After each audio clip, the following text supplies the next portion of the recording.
বাবুর মাই আগে প্রমিস করো কোনো কিছু করবে নাই তুমি শুনলেই তো রাগাই যাবে বাবুর মাই আগে প্রমিস করো কোনো কিছু করবে নাই ওই বুকুর মায়ে গো আমাকে চৌকি মারেছে দূরে থেকে গো ফ্লাইং কিস দিয়েছে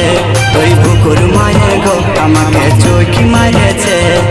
দূরে থেকে গো ফ্লাইং কিস দিয়েছে।